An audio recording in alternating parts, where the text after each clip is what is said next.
Boa noite, pessoal. Mais uma vez estamos aqui ao vivo, conforme combinado, para dar sequência às nossas lives que agora acontecem 2 vezes por semana, até onde eu der conta. Deixa eu dar uma ajeitada aqui para ficar com a minha cara aqui mais evidente. Beleza. Sejam todas bem-vindas. Alegria muito grande estar mais uma vez aqui, cercado por essas mocinhas maravilhosas. A Cacau acabou de entrar. Oi, Cacau.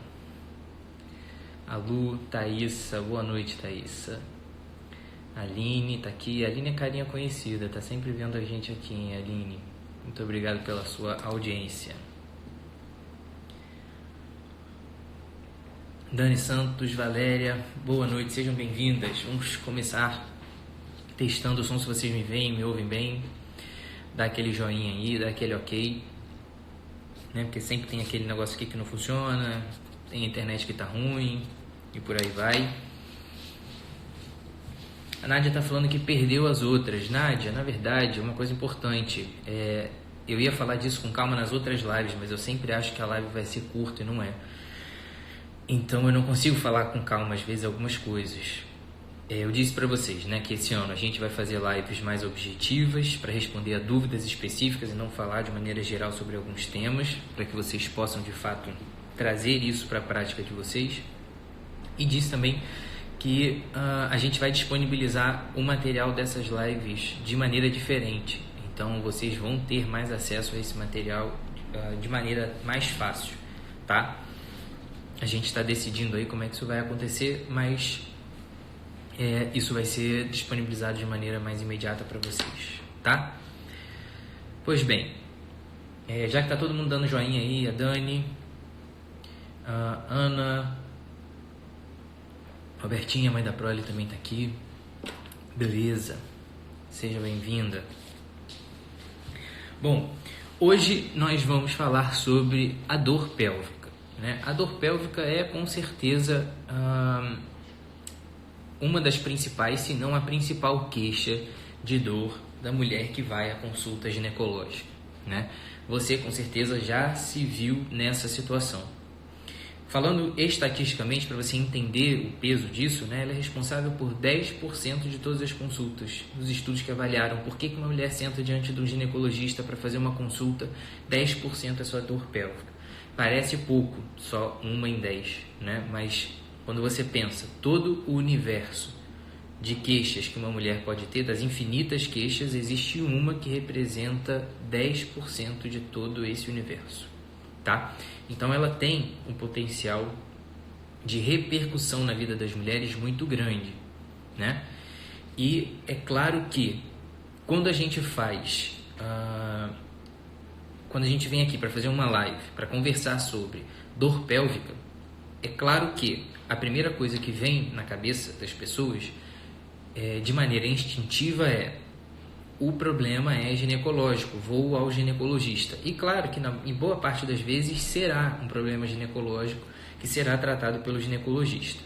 Mas, ainda assim, existem diferentes tipos de dor, com diferentes repercussões, com diferentes causas, e para cada uma delas vai haver uma abordagem específica, nem todas passando pelo ginecologista, ou, ainda que essa dor seja uma dor de origem ginecológica, ela provavelmente em alguns momentos vai precisar de uma abordagem multidisciplinar, né? E a gente já tem falado muito sobre isso aqui, sobre a importância da colaboração de outros profissionais no tratamento completo da mulher, né, na promoção do bem-estar completo da mulher, e o tema dor pélvica é um tema muito propício para se falar sobre, né?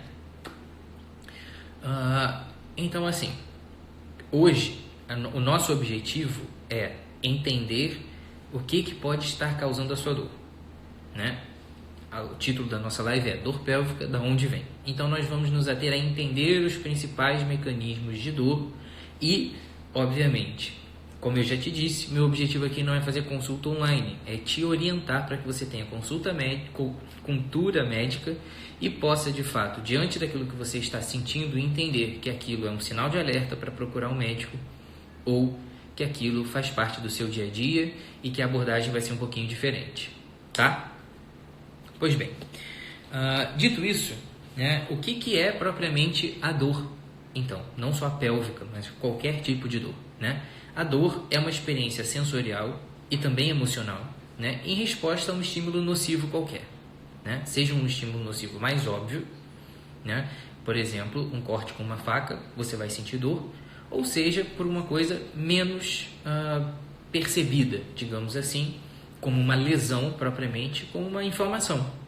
Você já percebeu que quando o cantinho da unha fica inflamado, ele dói, né? Ninguém te machucou, ninguém te cortou, ninguém te bateu, aquilo está machucado de alguma forma pela inflamação, e isso dói. E é importante você entender isso, porque quando a gente fala das diferentes causas de dor e dos diferentes tipos de dor, isso interfere na maneira como você sente a dor.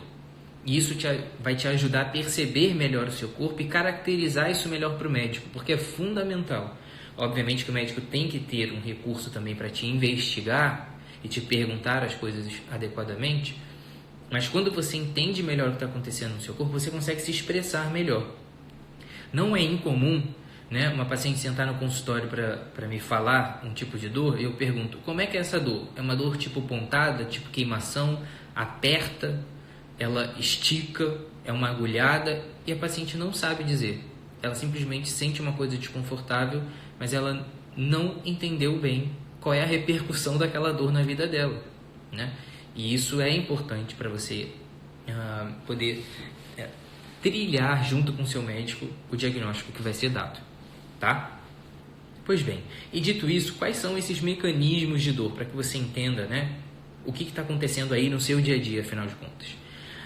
Os tipos de dor, eles podem ser basicamente divididos em sob dois pontos de vista, tá?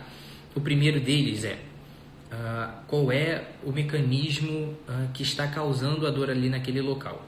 Então, pode ser uma dor inflamatória, por uma lesão, ou ela pode ser uma dor neuropática. O que isso tem a ver com o que a gente está falando hoje, qual a importância disso? É para você entender que, em um determinado ponto, inicialmente, as dores agudas, as dores que surgem inicialmente, naquele momento, elas vão ser fruto de uma lesão imediata. Então, por exemplo, é o velho caso da facada que você tomou, eventualmente naquela briga inocente com a vizinha, ela te deu uma facada no bucho e você começou a sentir dor na hora. Machucou o teu bucho e aí você começou a sentir dor. Esse é o mecanismo inicial, né? Depois que teve a lesão, começou a inflamar aquilo ali. Aí você deixou de ter a dor só da facada e começou a ter dor da inflamação ali na facada que a tua vizinha te deu. E esse é o mecanismo inicial. Acontece que se a tua vizinha ficar te dando facada na barriga todo dia e você ficar se envolvendo na briga com a vizinha todo dia, vai chegar um determinado ponto em que o seu neurônio vai começar a se acostumar com uma sensação de dor e vai ficar meio piradão. E aí, o neurônio, mesmo que a sua vizinha pare de te dar uma facada todo dia, o seu corpo vai entender que aquilo ali estava sempre doendo. E aí ele acostumou a disparar sinal de dor. E aí, mesmo que a ferida da facada da tua vizinha melhore, pode ser que você fique com dor ali direto, né? O momento em que o neurônio passa a ter lesão e começa a disparar dor, mesmo que não tenha um machucado de fato, essa é a dor neuropática. E para a dor da facada da vizinha, você pode tomar um anti-inflamatório, por exemplo, uma dipirona, e pode ser que a dor passe. Mas quando o nervo está irritado e está disparando o sinal de dor sozinho, não adianta tomar anti-inflamatório, por exemplo, e dipirona.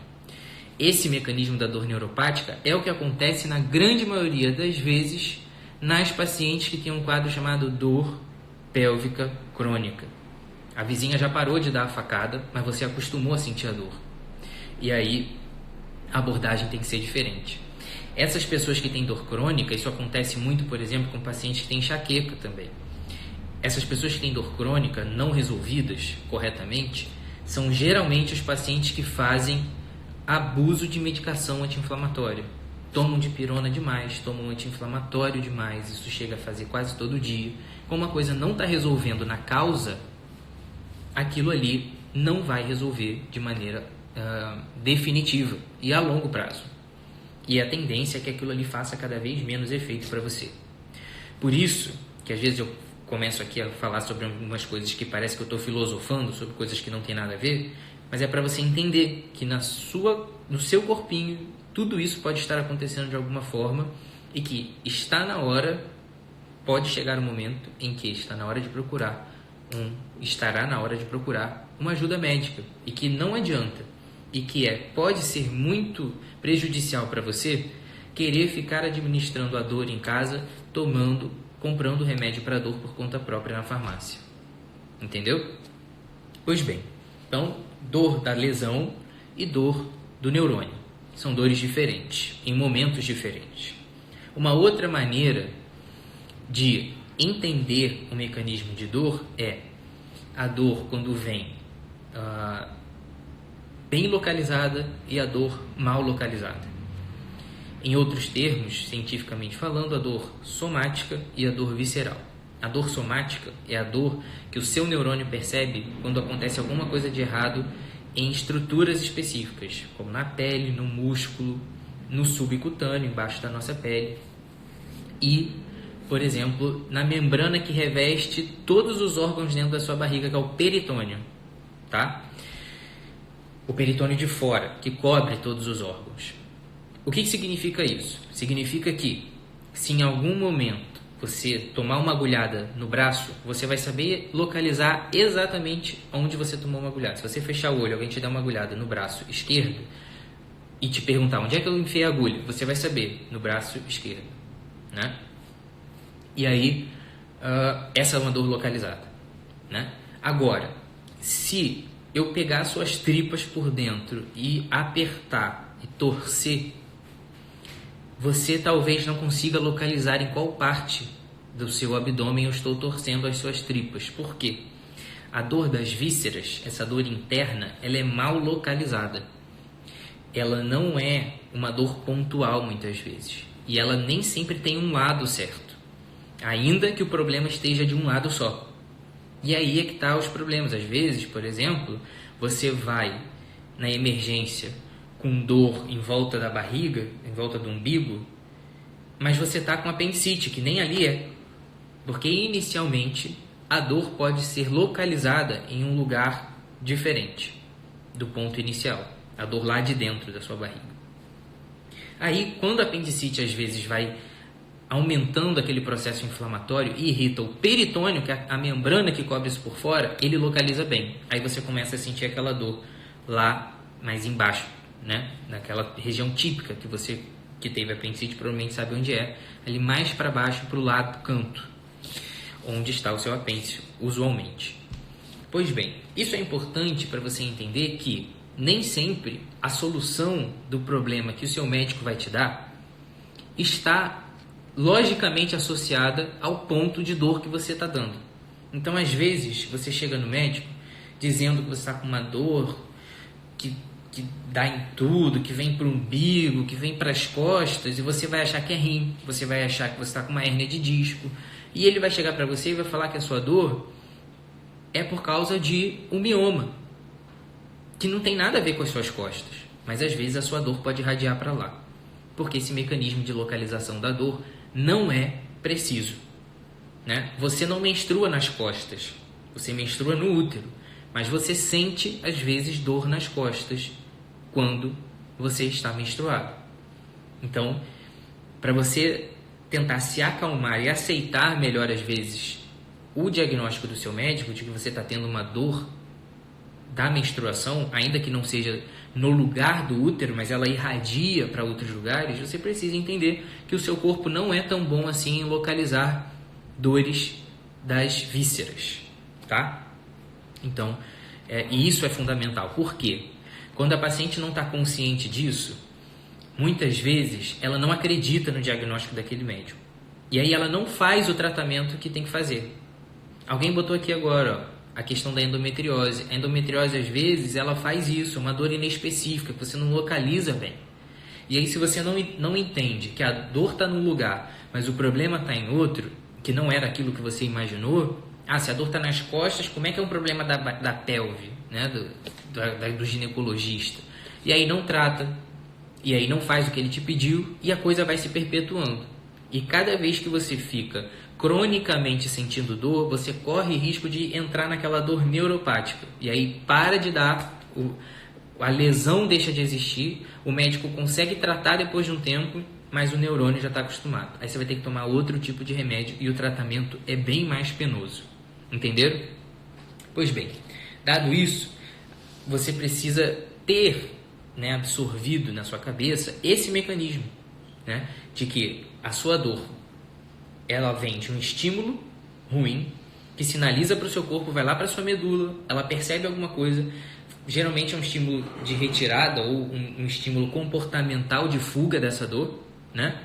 Aquilo vai para o sistema nervoso central, você se torna consciente, depois volta para a medula e essa resposta à dor é modulada, né? Não por acaso, por exemplo, se você está ali na cozinha fazendo comida, uma hora se encosta na panela quente, a primeira reação que tem é tirar a mão. Isso não foi consciente. Se encosta naquilo ali e tira, porque a primeira coisa que vem de reação no seu corpo às vezes é essa reação medular, né, de fugir do estímulo. Então tudo isso vai participando desse mecanismo de dor, que é uma coisa muito mais complexa. Então, dadas todas essas informações, quando a gente vai investigar uma dor na pelve, a gente precisa abordar todas essas características da sua dor. Você precisa entender melhor, né, o que está relacionado a essa dor, para você poder, de fato, chegar no médico, saber a hora de ir ao médico e chegar no médico já bem consciente. Como que você vai fazer isso? Existem pontos chaves que vão te orientar a pensar em qual médico, por exemplo, você vai procurar. Você tem que a primeira coisa que você precisa caracterizar é o tipo de dor. É uma dor que queima, é uma dor que é pontada, é uma dor que é aperto, né? É uma dor tipo cólica, que é aquela coisa que retorce, vai e volta. Quanto tempo dura essa dor? Há quanto tempo você está sentindo? Essa dor vem de dias, vem de meses? Em qual momento você sente essa dor na pelve? Essa dor é relacionada ou não à menstruação? Tem sangramento junto? É uma dor relacionada à atividade sexual? Você sente dor só quando vai transar? Então, é uma dor que vem quando você vai fazer xixi ou logo depois que você fez xixi? É uma dor que dá vontade de evacuar? É uma dor que dá constipação? Tudo isso você precisa começar a se observar, né? O seu corpo vai te dando esses sinais e muitas vezes você não percebe. Existe alguma coisa que você faz especificamente que precipita a dor? Quando eu passo o dia inteiro em pé no trabalho fazendo tal coisa, a dor no final do dia vem muito forte, né?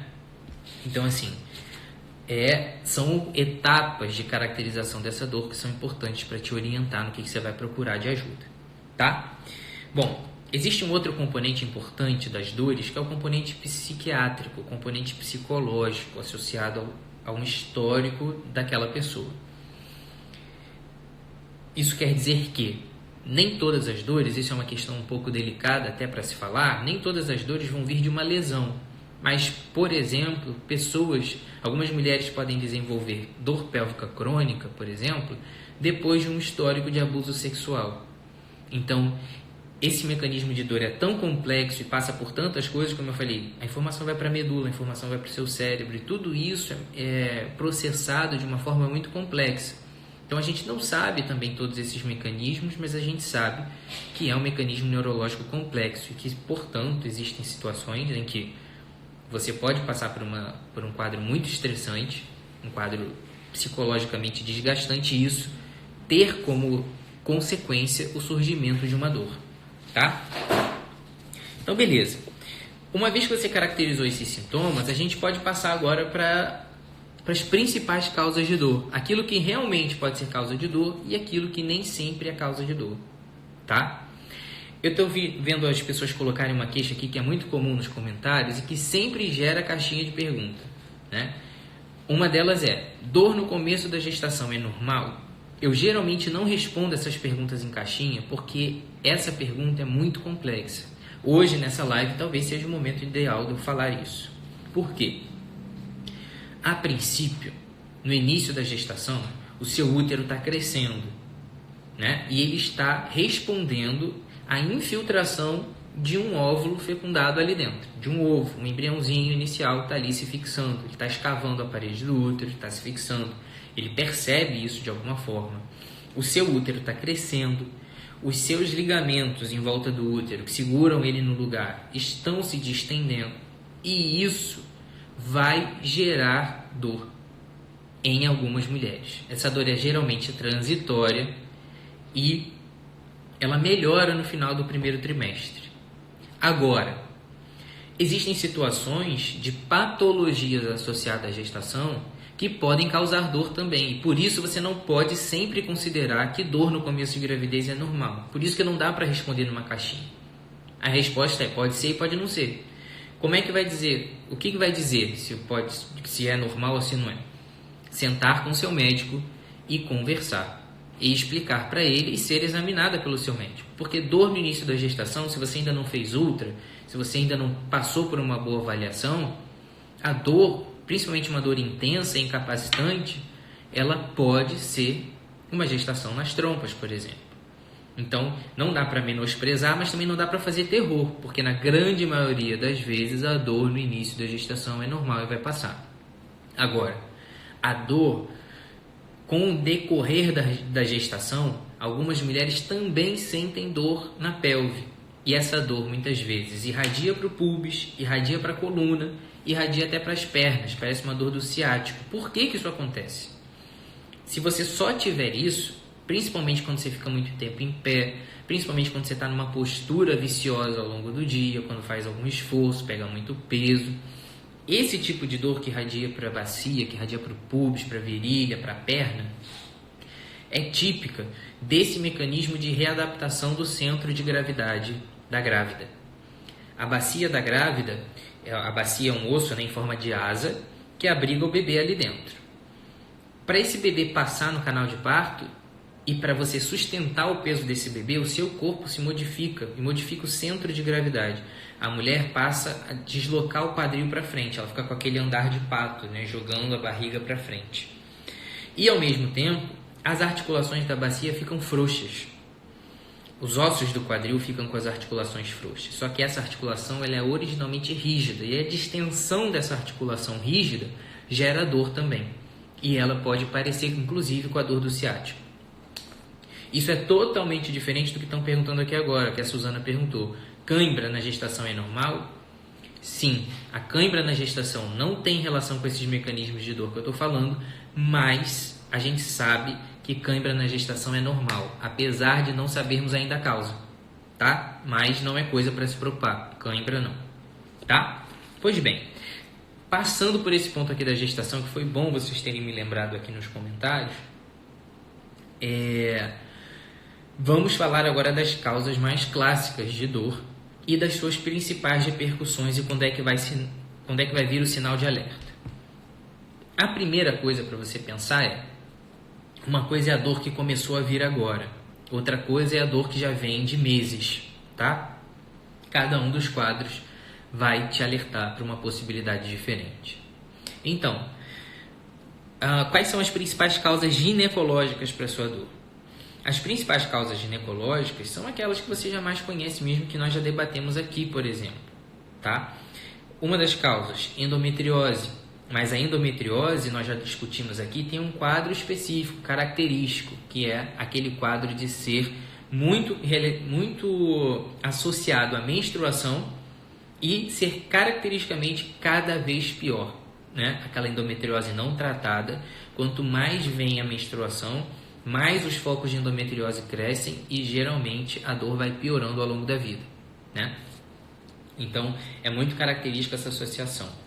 A doença mais avançada pode gerar dor na pelve, por implantes de endometriose na pelve, né? Na parede da pelve, então é uma dor mais localizada em alguns pontos, uma dor durante a relação, então são dores específicas. E eu já falei com vocês também nas lives de endometriose, a dor da endometriose pode, inclusive, se ela infiltrar a bexiga, pode causar dor para urinar, sangue na urina, mas isso é tipicamente piorado pelo período menstrual. Se a endometriose invadir o intestino reto, vai ser uma dor com sangramento mais intensa no período menstrual. Então, esses são sinais de alerta de que pode ser uma endometriose e você precisa de avaliação médica. Outra causa comum, as palavras parecem, mas são coisas diferentes. A adenomiose, já me perguntaram aqui várias vezes sobre a adenomiose. É uma outra entidade que nós precisamos falar também, mas hoje eu vou citar ela talvez pela primeira vez como uma causa, tá? De dor pélvica. Só que a adenomiose não é endometriose. A adenomiose é quando o endométrio infiltra o músculo, a parede do útero, tá? E essa condição de adenomiose, ela faz com que a sua menstruação seja mais dolorosa, né? Quando o endométrio, essa estrutura que todo final do ciclo menstrual ele descama, necrosa e cai, né? Isso gera um processo inflamatório que é doloroso. Imagina quando esse endométrio está ali infiltrado na sua parede muscular. Isso gera mais dor. Então, quando é que a gente pode suspeitar de adenomiose? Quando vem uma dor mais forte na menstruação e um sangramento aumentado na menstruação. Entendeu? Aqui tem gente me perguntando, dor na pelve ao defecar, o que pode ser? Se não há uma associação muito característica com a menstruação, é bem possível que não exista relação ginecológica para essa dor e você vai precisar de um outro profissional para avaliar, tá? A Silvia acabou de perguntar, cisto no ovário pode causar dor? Então, o cisto é uma situação um pouco polêmica, porque se eu chegar para você aqui agora e falar que cisto causa dor na pelve, todo mundo, todas as mulheres, em algum momento do ciclo, quando fizerem ultrassom, vão ver cisto no ovário. Porque esse cisto, na grande maioria das vezes, ele é funcional. O que significa isso? Que ele é só um cisto temporário relacionado à atividade hormonal no ovário. Então, é um ovário que está ovulando, é um ovário que está com cisto depois que o óvulo foi liberado, é um cisto de corpo lúteo, que é fisiológico, é normal, e às vezes isso pode doer. Agora, os cistos grandes, os tumores benignos de ovário e os cânceres de ovário podem doer, mas isso não é cisto no ovário. Primeira coisa, não é para pensar sempre em câncer e nem achar que você vai morrer de câncer porque tem cisto no ovário. E nem todo cisto no ovário causa dor. E como você vê muito cisto na ultrassonografia, muita gente embarca nessa de que o cisto pequeno que está ali é o causador da dor e taca anticoncepcional na pessoa para secar o cisto. Já cansei de falar aqui que cisto não responde a hormônio. O hormônio não vai secar o cisto, porque o mecanismo hormonal que já fez o cisto funcional crescer já aconteceu. Então não adianta, você não consegue voltar atrás. O cisto já está formado e ele vai ser reabsorvido se ele for funcional, tá? Agora, quem vai te dizer isso? Avaliação do seu médico junto com o resultado de um ultrassom, tá? Então não é para achar que todo cisto causa dor e nem que toda dor é cisto, tá? Porque tem muito cisto inocente que as pessoas supervalorizam e ainda querem passar anticoncepcional para secar, beleza? Da mesma forma, os cistos do ovário policístico causam dor? Esses não causam, tá? Então, essa é uma coisa importante para se pontuar aqui. Agora, existe uma outra categoria dentro da ginecologia que é a que a gente chama de congestão pélvica. Muita gente já veio me falar também sobre isso. A congestão pélvica é um diagnóstico de vasos dilatados, varizes na pelve, digamos assim. E o processo de dor é parecido com o processo de dor das varizes nas pernas mesmo. Muitas mulheres referem como uma dor tipo peso, e o tratamento é difícil. E as varizes pélvicas podem causar dor também, tá? A Cristiana está perguntando aqui, ó, o mioma, que era outra causa de dor que eu ia falar, é tratado com anticoncepcional? Diminui com anticoncepcional? Não. Não existe qualquer evidência de que tratar com anticoncepcional diminui o mioma. O que o anticoncepcional faz é bloquear o sangramento do mioma. Enquanto, por exemplo, você se prepara para operar o mioma, né? Tem muita gente que faz essa estratégia. Muitos médicos dão o anticoncepcional para bloquear o ciclo, para evitar que aquela paciente tenha uma anemia aguda e possa operar, por exemplo, para tirar o mioma quando é ele o causador do sangramento. Agora, nem todo mioma causa dor. E nem todo mioma tem que ser operado. Qual é o mioma que causa dor? É aquele mioma que muitas vezes interfere na menstruação. É aquele mioma que está submucoso, embaixo do endométrio, aumentando a dor da menstruação. Ou aquele mioma que está muito grandão, comprimindo as estruturas em volta na pelve, tá? Então, beleza. Passamos também pelos miomas. Os pólipos podem causar dor? Pode. Geralmente uma dor associada a uma dor da menstruação aumentada. Pólipo geralmente não causa dor fora da menstruação. Também é uma causa e também merece tratamento, tá? Outra causa muito importante que eu passei por ela quando a gente falou de corrimento é a doença inflamatória pélvica, é a infecção genital. E aqui, qual é o ponto-chave? É uma dor pélvica que surgiu agudamente, que veio geralmente com corrimento de cheiro forte ou dor ruim, e associado a dor para ter relação, sangramento depois da relação. Tem que procurar um médico quando você tem esses sintomas. Pode dar febre, tá? E a dor pélvica é geralmente mais importante. Então esses são sinais de alerta para que você procure um médico com urgência para tratar, porque a infecção pélvica não tratada também tem mais potencial de complicação. Beleza? Existe uma outra coisa que causa também dor na pelve, e essa pode estar associada à dor pélvica crônica, inclusive, que são as aderências de cirurgias que você já tenha feito na sua pelve. Então, as pessoas que já operaram ovário, as pessoas que já operaram a trompa, as pessoas que já operaram o útero, podem fazer cicatrização na pelve e causar dor também. Essas aderências são meio que problemáticas, porque a gente não tem muito bem provado isso nos estudos, de que fazer uma nova cirurgia para tirar essas aderências, tirar essa fibrose, seja capaz de melhorar a dor depois. E aí o tratamento, às vezes, dessa dor da aderência é com remédio para controlar a dor pélvica crônica. Nem sempre é cirurgia, mas é uma possibilidade. Se você fez uma cirurgia e depois ficou com dor por meses ali, recorrente, já investigou tudo, tratou um monte de coisa e nada resolveu, às vezes você pode estar com a internet, tá meio ruimzinho aqui, deu uma caída, acho que já voltamos. Então, como eu estava dizendo, as aderências podem ser causa e nem sempre o tratamento é cirúrgico, tá? Para cortar essas aderências de volta, até porque muitas vezes a gente corta essas aderências e ela forma de novo por cima. Então, não é garantia de resolução da dor, tá? Pois bem, é importante saber também um tipo de dor específica da pelve, que é uma dor do músculo da pelve. E ela é mais localizada, mais pontual, está associada ao toque na região. E muitas mulheres referem essa dor como uma dor da cavidade pélvica. E aí você vai precisar ser examinada pelo seu médico, e muitas vezes essa dor é do assoalho da pelve, da musculatura da pelve, tá? E isso também pode confundir muitos médicos. Existem outras dores que também são referidas como dor pélvica pelas mulheres, que estão associadas ao ato sexual, né?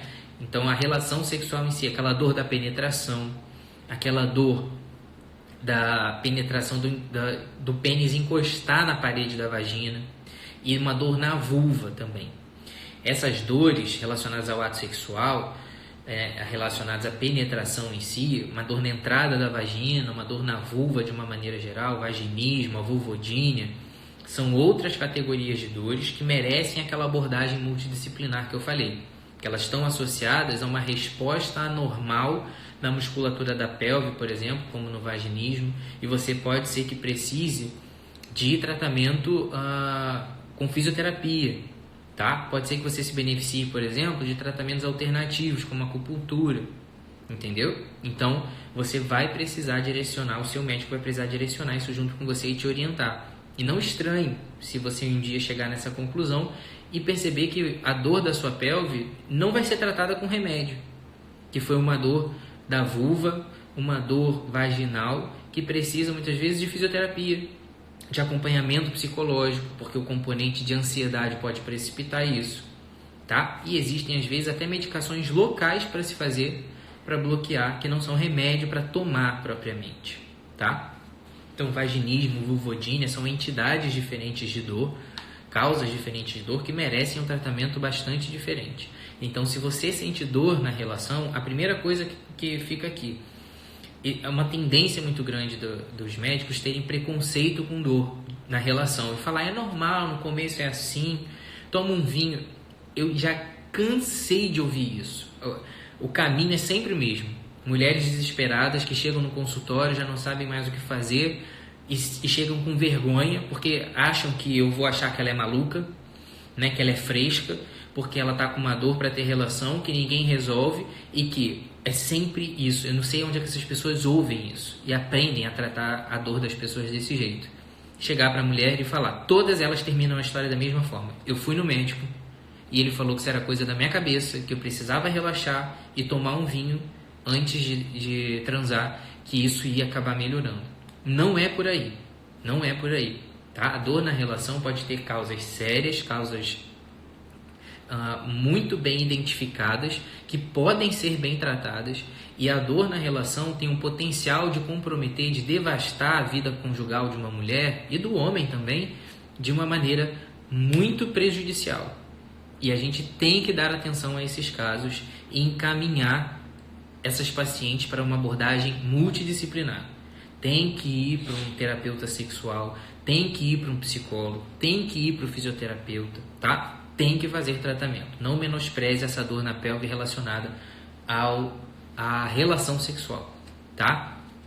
Agora, como eu falei para vocês no começo, é importante que a gente faça todo aquele caminhado, né, toda aquela caminhada de aprendizado, porque quando eu falo aquelas coisas teóricas todas lá do começo, é para justificar quando eu chego aqui para falar na prática, para você não achar que eu estou tirando isso da minha cabeça, né? Isso tudo faz parte de um processo de aprendizado que você precisa construir dentro da sua cabeça para aceitar melhor o seu tratamento, aceitar melhor o que você tem que buscar para se resolver de fato, tá? Quando você vai para um médico e diz que você está com uma dor na pelve e ele te revira do avesso no ginecologista e não acha uma causa, é importante investigar esses outros aspectos da dor que eu falei. Se a dor tem relação com o ato de fazer xixi, com o ato de fazer cocô, se a dor é uma dor que piora com a postura, se a dor é uma dor localizada na parede muscular. Às vezes a pessoa está falando dor na pelve, dor na pelve, dor na pelve, mas não é dentro da cavidade, é na parede da pelve. Então, se você examinar a musculatura, a pessoa vai ter dor. Se você examinar a musculatura da pelve, vai ter dor. Então, tudo isso tem que ser levado em consideração, porque existem, por exemplo, como eu acho que eu vou enumerar agora, causas não ginecológicas de dor pélvica, inclusive dor pélvica crônica. Existem, por exemplo, as causas intestinais, as gastrointestinais, né? As colites, as inflamações intestinais, como, por exemplo, a doença inflamatória intestinal, doença de Crohn, retocolite. Essas doenças são caracterizadas por, além de dor, quadros alternados que vão de diarreia a constipação, pode ter sangue nas fezes, pode ter febre, em geral tem um quadro arrastado de meses, semanas, com perda de peso.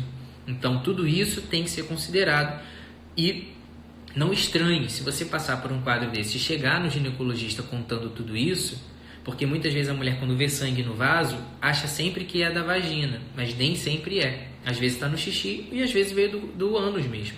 Então, você tem que você tem que entender essa possibilidade e entender que quando às vezes o seu médico ginecologista te fala assim, eu já te fiz tudo que eu poderia fazer, agora está na hora de você procurar um outro profissional que vai saber investigar melhor outras causas. E você não achar que ele é um incompetente, que ele não está te entendendo, que ele não acredita em você. É que, na verdade, ele acredita em você, tanto que ele sabe que podem ter outras causas que você ainda não percebeu. Então, a síndrome do intestino irritável, por exemplo, é uma doença extremamente subjetiva, né? A diverticulite, a doença do divertículo, por exemplo, pode causar dor também, né? Mas são doenças mais palpáveis. Tem uma inflamação na doença de Crohn e na retocolite. Tem um divertículo na doença diverticular, que é uma fraqueza na parede do intestino que faz uma bolsinha ali que pode acumular fezes. Isso são coisas palpáveis, mas a síndrome do intestino irritável é uma doença muito pouco palpável, não tem um mecanismo muito certo ali que cause essa disfunção do intestino. Então, geralmente, essas pessoas com síndrome do intestino irritável são pessoas que alternam períodos de constipação e períodos de diarreia com dor. E pode ter uma forte ligação com fatores psicológicos. Então, o estresse, por exemplo, pode precipitar esses sintomas. E eles vêm e vão, ciclicamente.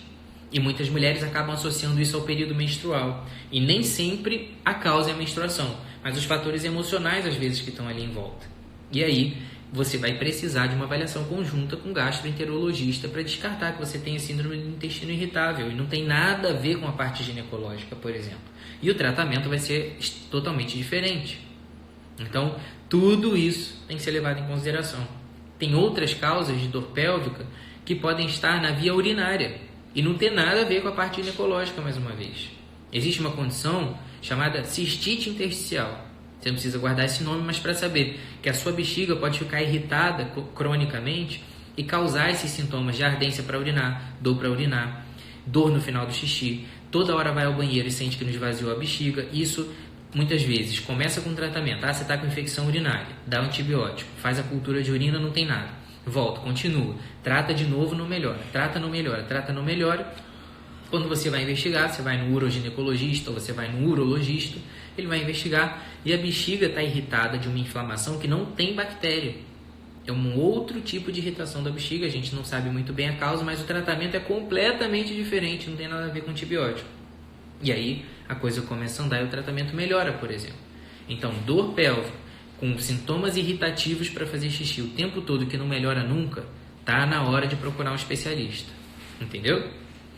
Outras causas de dor pélvica, por exemplo, que não tem nada a ver com o seu útero, nem com o seu ovário. Cálculo no ureter, cálculo na bexiga, cálculo renal. Esses cálculos podem se deslocando e causando dor na região. E a dor irradia para a pelve muitas vezes, tá? Pois bem, existe ainda uma outra categoria de dor, que é a dor musculoesquelética, que é a dor na articulação da bacia que irradia para a pelve, a dor na parede muscular que irradia para a pelve. Então isso tudo precisa ser abordado por um outro especialista e o tratamento vai diferenciar, tá? Vai ser totalmente diferente. Então, quando a gente fala dessas causas, é porque a gente sabe que é muito importante a participação do paciente em acreditar nesse tratamento e buscar o tratamento junto. Por quê? Quando você vai com dor na consulta com o ginecologista, você acha que ou ele vai te passar um anticoncepcional, ou ele vai te passar um antibiótico, ou ele vai querer te operar. E muitas vezes não vai passar por isso. Principalmente quando esse estímulo doloroso é persistente, de longa data, maltratado desde o início, e você tem uma condição de dor pélvica crônica, em que você vai ter que tratar com outras medicações, tá? Então, fica aí esse alerta para vocês de que muitas vezes você não vai ter um diagnóstico imediato de dor e você vai ter que fazer um longo caminho de investigação para chegar a uma dessas causas que eu falei, tá?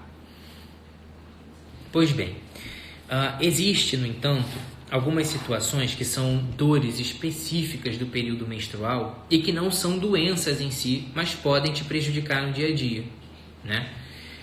Uma das causas importantes, a Flavinha aqui acabou de citar, que era o que eu tinha guardado para fechar essa live, porque é uma entidade importante, né, dentro da ginecologia que vale a pena ser falada. A dismenorreia nada mais é do que a dor para menstruar. A dor para menstruar, ela pode ser consequência do mioma, do pólipo, da adenomiose, da endometriose, mas em alguns casos não existe nada disso causando uma menstruação mais dolorosa. A própria doença é a menstruação que dói demais. Como é que funciona isso? É aquela menstruação extremamente dolorosa, que já se investigou tudo, já se descartou as causas, e aquela menstruação é muito dolorosa a ponto de comprometer o dia a dia da mulher. Como é que a gente trata nesses casos? A gente tem terapias alternativas para tratar, que não são ficar tomando anti-inflamatório o tempo todo. Algumas suplementações, já citei isso aqui inclusive, algumas suplementações vitamínicas, depois tratamento com ômega 3, algumas vitaminas antioxidantes, são capazes de melhorar esse ambiente inflamatório do útero e diminuir a dor da menstruação, tá? Uma rotina mais saudável, uma dieta menos inflamatória, a prática de exercícios físicos, a perda de peso, tudo isso vai diminuir a sensação de dor nessas pessoas, essas mulheres que sofrem de dismenorreia primária, em que a doença é a menstruação que dói demais, tá? Então, isso tudo são elementos que fazem parte da rotina, né, do ginecologista e que podem estar interferindo no seu dia a dia. O outro ponto importante que fica aqui como lembrete para você entender que pode fazer parte do seu dia a dia e pode te incomodar demais, mas que pode ser normal, é aquela dor aguda que aparece no período da ovulação. Quem nos acompanha aqui já desde cedo e sabe reconhecer o seu ciclo, já percebeu que muitas mulheres, durante o período da ovulação, durante o período fértil, apresentam uma dor pélvica lateralizada, né? Que pode estar relacionada ao rompimento do folículo ali quando vai liberar o óvulo na trompa, para a captação da trompa. Então essa dor está relacionada à irritação daquele peritônio que eu falei lá no começo, pela presença de líquido, de sangue que irrita o peritônio e causa essa dor, tá? Do lado, geralmente, essa dor é mais localizada do lado que você ovulou. Como a gente não tem uma sequência muito lógica de ovulação, de nesse mês ovulou de um lado, nesse mês vai ovular, então no próximo vai ovular do outro, então você não tem como prever isso, né? Então essa dor pode vir ciclicamente em lados alternados, mas ela pode vir várias vezes de um lado, depois várias vezes de outro. Então você tem que começar a se observar melhor e perceber isso e relatar para o seu médico, que às vezes está revirando a paciente de cabeça para baixo e essa dor que vai e vem todo mês nunca é diagnosticada e às vezes é uma dor da ovulação. Essa dor nada mais é do que é chamada, né, de nada mais nada menos do que dor do meio, né, porque ela é a dor do meio do ciclo, que é o período da ovulação. Então, fica aqui o alerta para essas situações que fazem parte da rotina de quem menstrua e que não necessariamente representam doenças a serem tratadas com um remédio específico. Tá bom?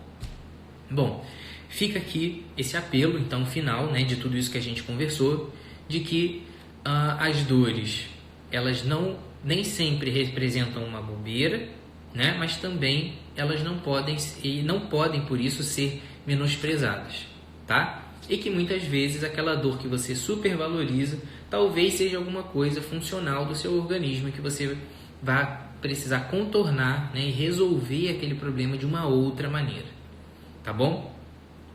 Na dúvida, você tem sempre que procurar o seu médico.